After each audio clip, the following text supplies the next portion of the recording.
Di bawah kepemimpinan Erick Thohir, PSSI masih terus mencari pemain keturunan untuk memperkuat timnas Indonesia. Naturalisasi sejumlah pemain keturunan dilakukan sebagai bagian dari upaya akselerasi dengan target lolos ke Piala Dunia 2026 serta bersaing di jalur juara Piala Asia 2027.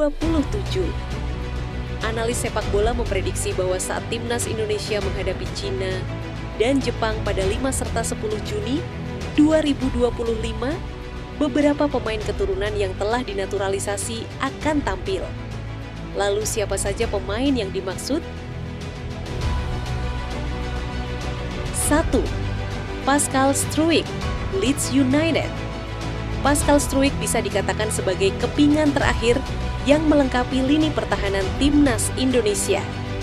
Dalam skema 3-4-3 racikan Patrick Kluivert, pemain yang telah mencetak 5 gol di Liga 2 Inggris musim 2024-2025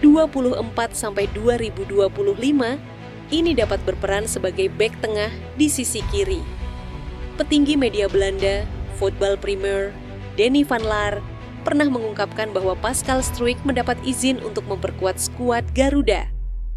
Dan ada satu nama yang jarang disebutkan, Pascal Struijk diizinkan bermain untuk Indonesia. Dia adalah pemain yang luar biasa, kata Denny van Laar dikutip dari Voetbal Premier. 2. Jairo Riedewald, Royal Antwerp. Jika PSSI bergerak cepat dalam mengurus dokumen yang diperlukan, Jairo Riedewald berpotensi sudah memegang paspor Indonesia pada Juni 2025. Kehadirannya akan semakin memperkuat lini tengah timnas Indonesia. Dalam skema 3-4-3, Jairo Riedewald dapat berduet dengan Tom Hey di lini tengah. Sementara itu, jika Patrick Kluivert memilih memainkan 3 gelandang, Jairo Riedewald bisa bekerja sama dengan Joey Pelupessy dan Tom Hey untuk memperkokoh sektor sentral permainan. 3. Miliano Jonathans, FC Utrecht. PSSI mengonfirmasi bahwa proses naturalisasi Miliano Jonathans belum dimulai. Namun hal ini tidak serta-merta menutup peluang winger FC Utrecht tersebut untuk membela timnas Indonesia. Masih segar dalam ingatan bagaimana PSSI berhasil merampungkan proses naturalisasi Emil Audero, Dean James, dan Joey Pelupessy hanya dalam 16 hari.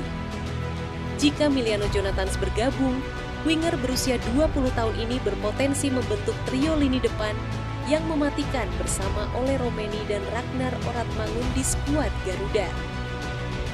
4. Jayden Oosterwolde, Fenerbahce. Asisten pelatih timnas Indonesia, Alex Pastoor, dilaporkan terbang ke Turki pada akhir Februari 2025. Tujuan perjalanannya adalah untuk bertemu dengan Jayden Oosterwolde, pemain keturunan Indonesia yang saat ini membela Fenerbahce. 5. Tristan Guyger, PEC Zwolle, Ajax Amsterdam. Di posisi teratas ada bek Ajax Amsterdam yang saat ini dipinjamkan ke PEC Zwolle, Tristan Guyger. Menariknya, rekan setimnya di PEC Zwolle, Eliano Reinders, berperan sebagai agen dalam upaya merekrutnya ke timnas Indonesia. Eliano Reinders secara terang-terangan mengajak Tristan Guyger untuk bergabung dengan skuad Garuda. Tak hanya itu, dalam kesempatan lain, ia bahkan memberikan Guyger sebuah sepatu yang dihiasi bendera Indonesia dan Belanda. Pada pertengahan September 2024, Tristan Guyger mengonfirmasi bahwa ia telah dihubungi oleh PSSI dengan kontrak yang masih berlaku di Ajax Amsterdam hingga 30 Juni 2029, kini tinggal menunggu waktu sebelum ia resmi memperkuat timnas Indonesia. Gimana menurut kalian guys? Dari 5 calon tadi, siapa yang paling kalian inginkan untuk bergabung ke skuad Garuda? Tulis pendapat kalian di komentar ya. Terima kasih sudah menonton, bantu perkembangan channel ini dengan klik like dan subscribe ya. Sampai ketemu di video selanjutnya. Jayalah Garudaku, jayalah Indonesiaku.